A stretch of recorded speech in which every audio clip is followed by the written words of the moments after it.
À la porte, nous trouvâmes Margueriton. C'était l'écuyer qui m'avait déjà conduit. Il tenait en bride 3 chevaux noirs comme les premiers, un pour moi, un pour lui, un pour Clarimonde. Il fallait que ces chevaux fussent déjeunés d'Espagne, nés de juments fécondés par le zéphyr, car ils allaient plus vite que le vent. Et la lune, qui s'était levée à notre départ pour nous éclairer, roulait dans le ciel comme une roue détachée de son char. Nous la voyions à notre droite, sauter d'arbre en arbre et s'essouffler pour courir après nous. Nous arrivâmes bientôt dans une plaine où, auprès d'un bouquet d'arbres, nous attendait une voiture attelée de 4 vigoureuses bêtes. Nous y montâmes, et les postillons leur firent prendre un galop insensé. J'avais un bras passé derrière la taille de Clarimonde et une de ses mains ployée dans la mienne. Elle appuyait sa tête à mon épaule, et je sentais sa gorge demi-nue frôler mon bras. Jamais je n'avais éprouvé un bonheur aussi vif. J'avais oublié tout en ce moment-là, et je ne me souvenais pas plus d'avoir été prêtre que de ce que j'avais fait dans le sein de ma mère, tant était grande la fascination que l'esprit malin exerçait sur moi. À dater de cette nuit, ma nature s'est en quelque sorte dédoublée, et il y eut en moi 2 hommes dont l'un ne connaissait pas l'autre. Tantôt je me croyais un prêtre qui rêvait chaque soir qu'il était gentilhomme, tantôt un gentilhomme qui rêvait qu'il était prêtre. Je ne pouvais plus distinguer le songe de la veille, et je ne savais pas où commençait la réalité et où finissait l'illusion. Le jeune seigneur fat et libertin se raillait du prêtre. Le prêtre détestait les dissolutions du jeune seigneur. 2 spirales enchevêtrées l'une dans l'autre et confondues sans se toucher jamais représentent très bien cette vie bicéphale qui fut la mienne. Malgré l'étrangeté de cette position, je ne crois pas avoir un seul instant touché à la folie. J'ai toujours conservé très nettes les perceptions de mes 2 existences. Seulement, il y avait un fait absurde que je ne pouvais m'expliquer. C'était que le sentiment du même moi exista dans 2 mondes si différents. C'était une anomalie dont je ne me rendais pas compte. Soit que je crusse être le curé du petit village de C, ou il signor Romualdo, amant en titre de la Clarimonde. Toujours est-il que j'étais, ou du moins que je croyais être à Venise. Je n'ai pas pu encore bien démêler ce qu'il y avait d'illusion et de réalité dans cette bizarre aventure. Nous habitions un grand palais de marbre sur le Canaleio, plein de fresques et de statues, avec 2 Titiens du meilleur temps dans la chambre à coucher de la Clarimonde. Un palais digne d'un roi. Nous avions chacun notre gondole et nos barcaroles à notre livret, notre chambre de musique et notre poète. Clarimonde entendait la vie d'une grande manière, et elle avait un peu de Cléopâtre dans sa nature. Quant à moi, je menais un train de fils de prince, et je faisais une poussière comme si j'eusse été de la famille de l'un des 12 apôtres, ou des 4 évangélistes de la Sérénissime République. Je ne me serais pas détournée de mon chemin pour laisser passer le doge, et je ne crois pas que, depuis Satan qui tomba du ciel, personne ait été plus orgueilleux et plus insolent que moi. J'allais au ridotto et je jouais un jeu d'enfer. Je voyais la meilleure société du monde, des fils de famille ruinés, des femmes de théâtre, des escrocs, des parasites et des spadassins. Cependant, malgré la dissipation de cette vie, je restais fidèle à la Clarimonde. Je l'aimais éperdument. Elle eût réveillé la satiété même et fixé l'inconstance. Avoir Clarimonde, c'était avoir 20 maîtresses, c'était avoir toutes les femmes, tant elle était mobile, changeante et dissemblable d'elle-même. Un vrai caméléon. Elle vous faisait commettre avec elle l'infidélité que vous eussiez commise avec d'autres, en prenant complètement le caractère, l'allure et le genre de beauté de la femme qui paraissait vous plaire.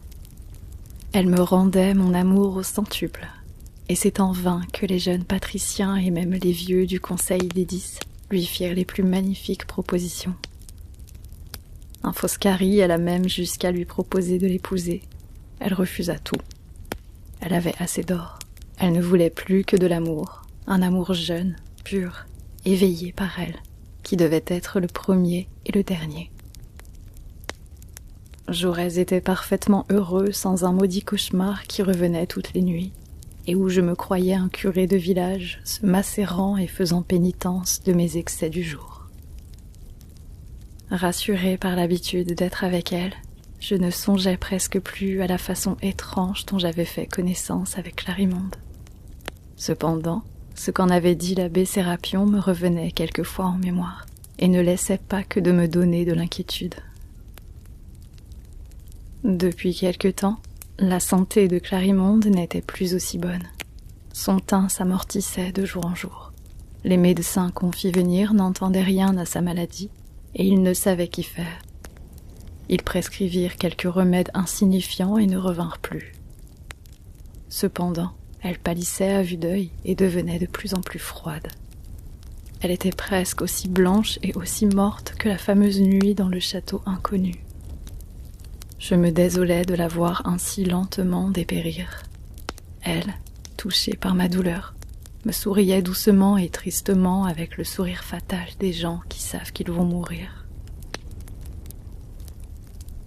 Un matin, j'étais assis auprès de son lit, et je déjeunais sur une petite table pour ne la pas quitter d'une minute. En coupant un fruit, je me fis par hasard au doigt une entaille assez profonde.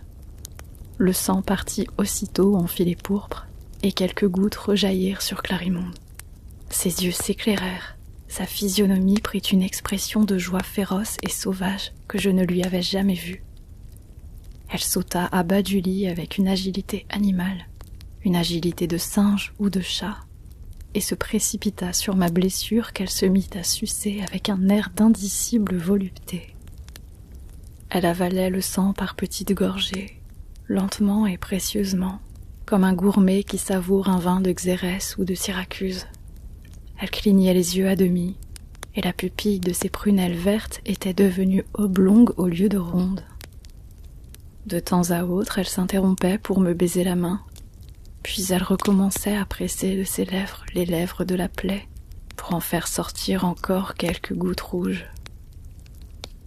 Quand elle vit que le sang ne revenait plus, elle se releva, l'œil humide et brillant, plus rose qu'une aurore de mai, la figure pleine, la main tiède et moite, enfin plus belle que jamais et dans un état parfait de santé. « Je ne mourrai pas, je ne mourrai pas », dit-elle à moitié folle de joie et en se pendant à mon cou. « Je pourrais t'aimer encore longtemps, ma vie est dans la tienne, et tout ce qui est moi vient de toi. Quelques gouttes de ton riche et noble sang, plus précieux et plus efficace que tous les élixirs du monde, m'ont rendu l'existence. » Cette scène me préoccupa longtemps et m'inspira d'étranges doutes à l'endroit de Clarimonde. Et le soir même, lorsque le sommeil m'eut ramené à mon presbytère, je vis l'abbé Sérapion plus grave et plus soucieux que jamais. Il me regarda attentivement et me dit « Non content de perdre votre âme, vous voulez aussi perdre votre corps. Infortuné jeune homme, dans quel piège êtes-vous tombé ?» Le ton dont il me dit ce peu de mots me frappa vivement, mais malgré sa vivacité, cette impression fut bientôt dissipée, et 1000 autres soins l'effacèrent de mon esprit. Cependant, un soir, je vis dans ma glace, dont elle n'avait pas calculé la perfide position, Clarimonde qui versait une poudre dans la coupe de vin épicé qu'elle avait coutume de préparer après le repas.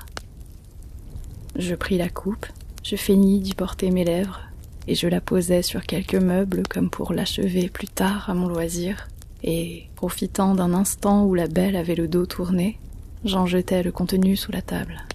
Après quoi je me retirai dans ma chambre et je me couchai, bien déterminée à ne pas dormir et à voir ce que tout cela deviendrait.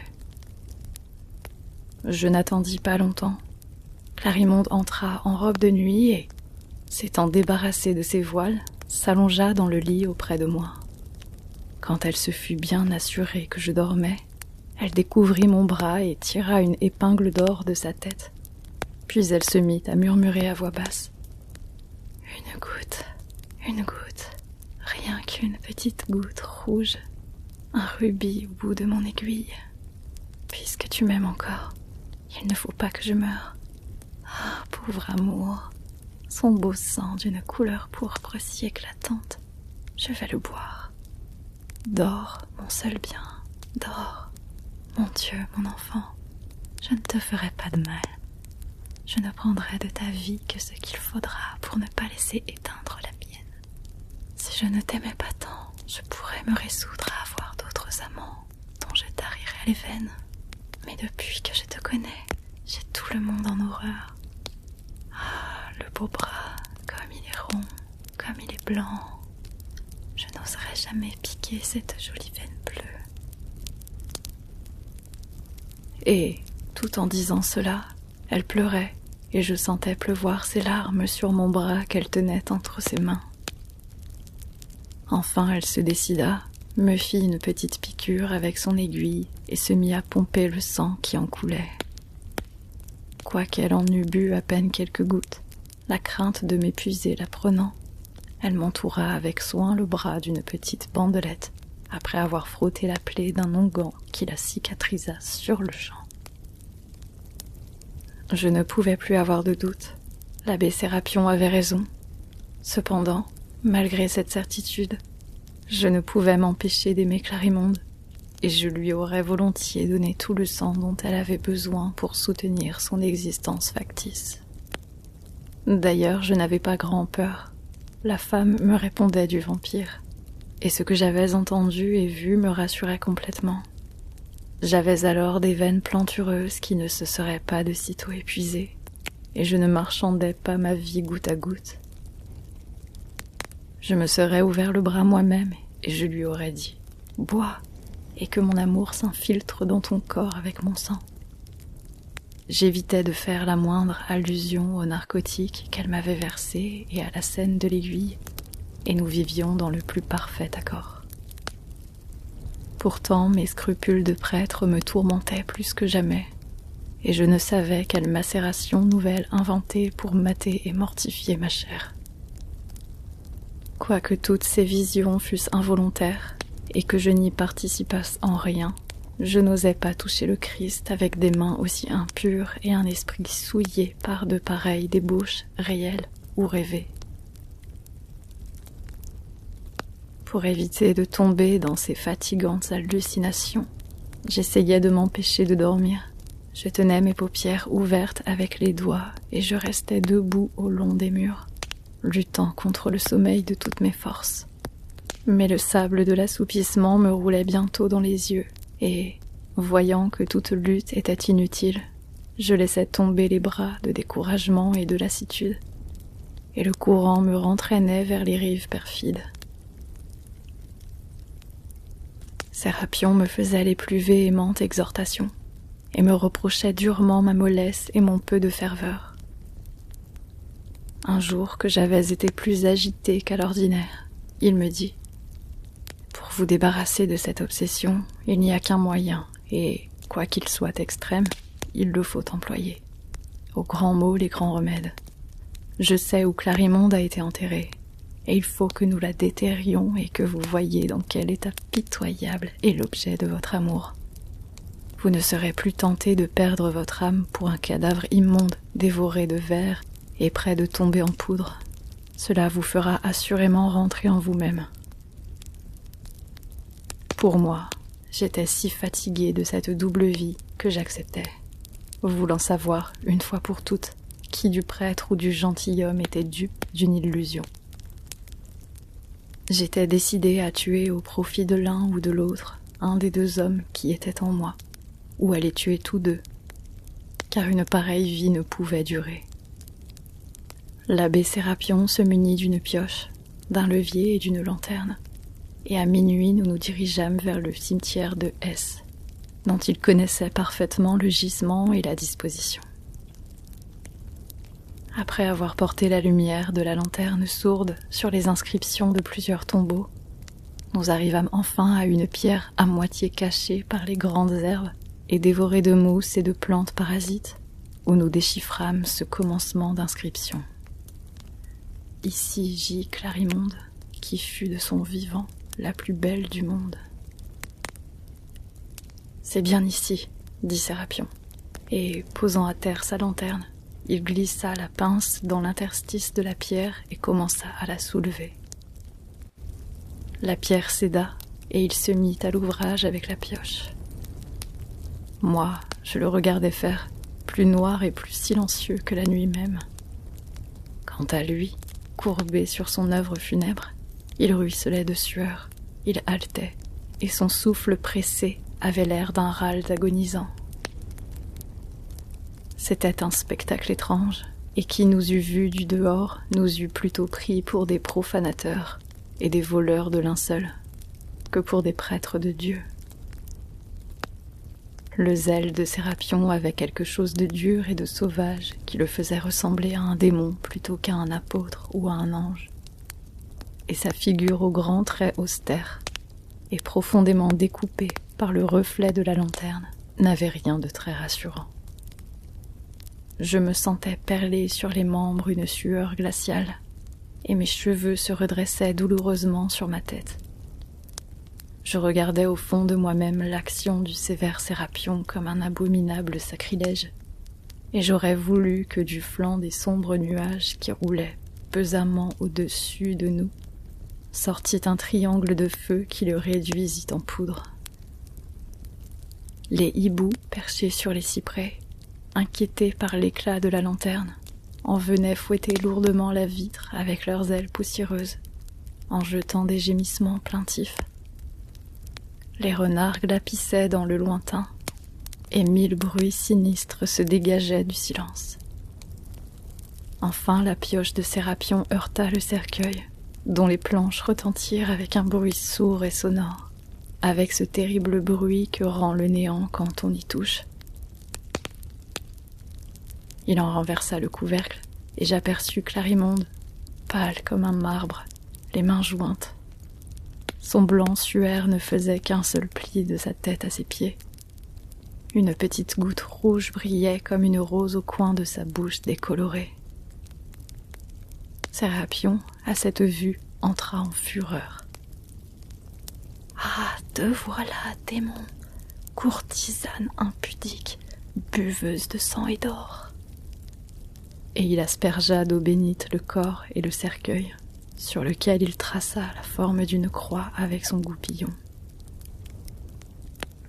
La pauvre Clarimonde n'eût pas été plus tôt touchée par la sainte rosée que son beau corps tomba en poussière. Ce ne fut plus qu'un mélange affreusement informe de cendres et d'os à demi calcinés.